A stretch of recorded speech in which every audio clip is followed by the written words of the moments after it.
Hey there, guys, it's me, John Johnsick. My pronouns are he, him, and this is another campaign diary.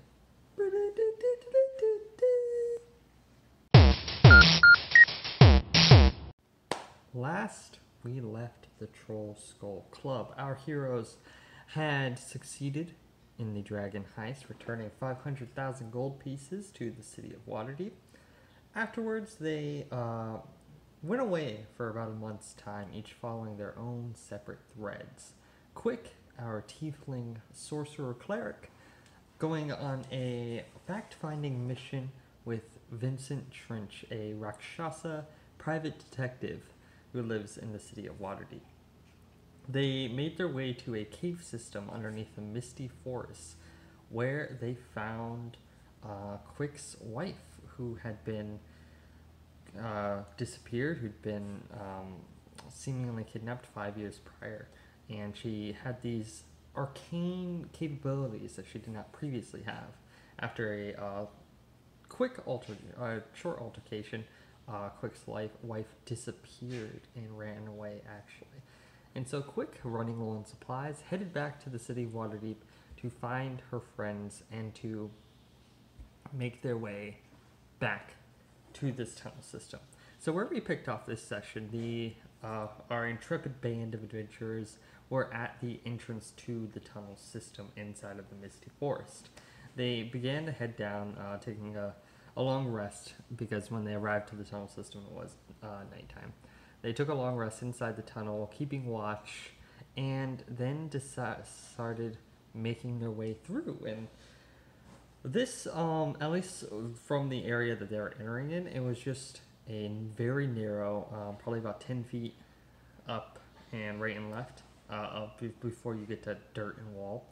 And they were just walking for days on end, having to rest in the middle, basically, of this tunnel, having to just kind of get up against a wall or like curl up in very awkward positions and rest. So a lot of the party began to get agitated, especially Harvey Whoosh, our Aarakocra rogue, who, Aarakocra don't really super enjoy having to be, underground for days and days on end. Not being able to see the sky, not being able to have that ability to fly around whenever he wants to, was kind of frustrating and agitating him.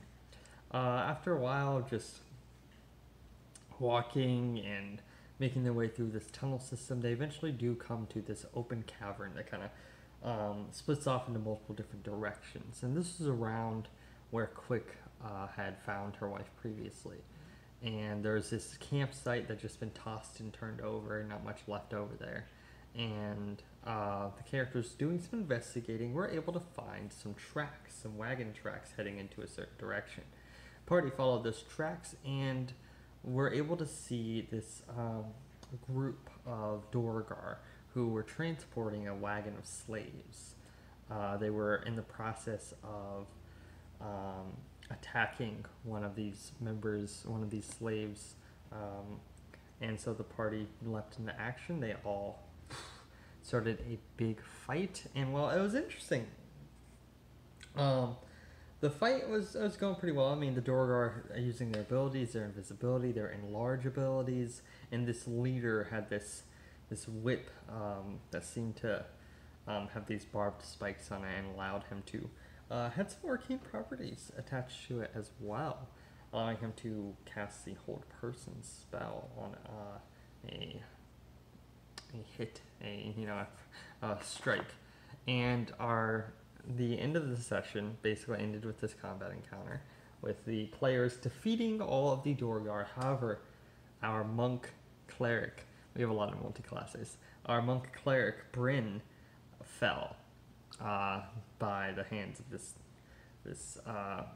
the lead slaver. However, Bryn does have a periaptive wound closure or periaptive healing, whatever, so Bryn did stabilize at 0 hit points, so Bryn will be fine, and I'm sure next session that they'll all get healed up and continue onto their journey.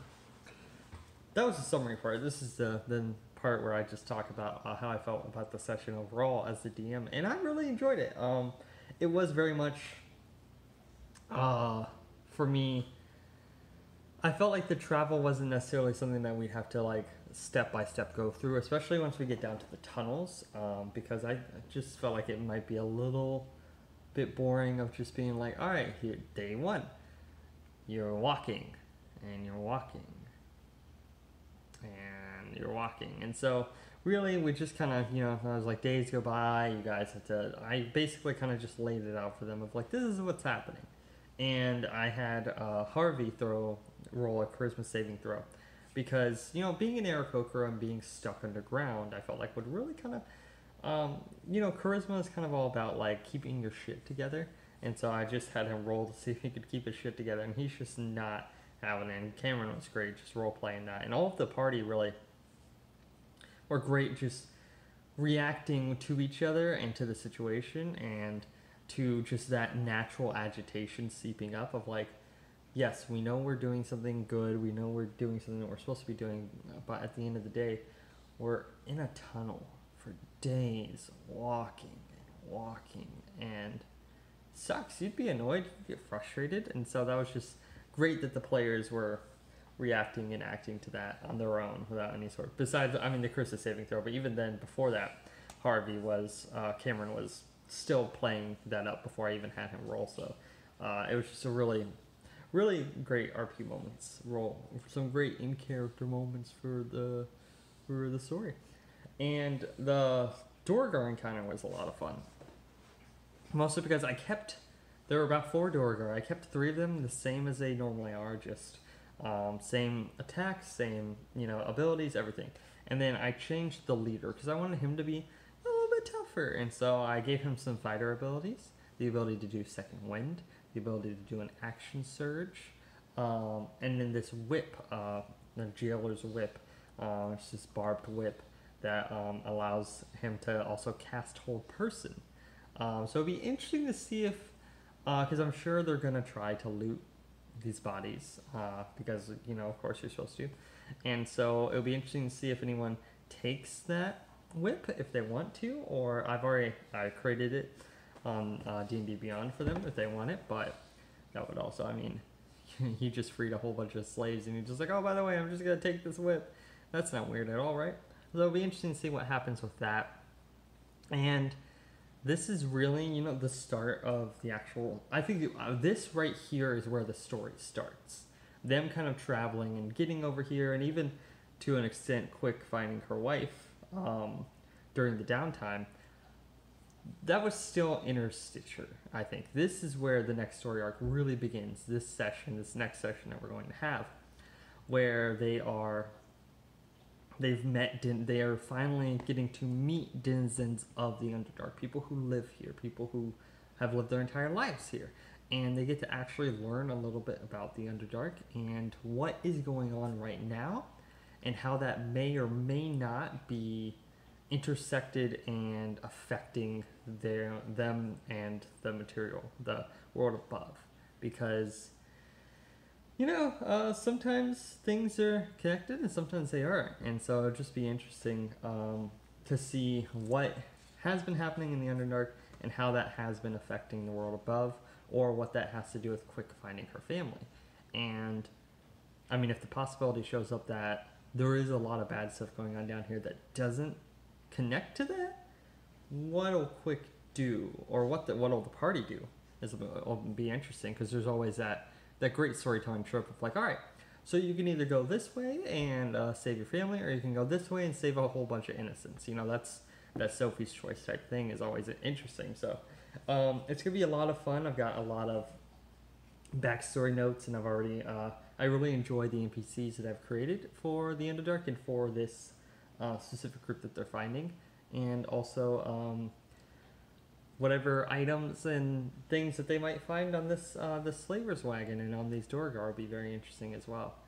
So I'm very excited. I'm getting to, this is a story arc that I'm completely shaping myself. It's not from a book or anything, so it's a lot of fun to be able to seed things and to be able to set things up and kind of let the story play out how it's supposed to go, and also adding in influences and things from things that I really enjoy. I think I made a tweet about this, but this arc for me is like the Hunter x Hunter York New City arc, or like the One Piece Shabody Archipelago. Words are hard. Archipelago arc. And so I'm very excited to do this and with our players. And I also love the Underdark, so I'm very excited to get to play with Underdark politics and Underdark society and what's going on down here in my version of the Underdark. And I've also already kind of worked on the stats for the big bad, if they even get to them. If they even get to them, which will be very interesting, because there's a chance they might not even get to this big bad that I already made up all the stats for, but we'll see. This is a very good session, lots of great role play, and I think this next session is going to be even better because there's going to be a lot of more options for the players, for things to follow and things to do, and it's going to be exciting. Let's see where things go. Thank you guys for watching, and I will catch you on the flip side later.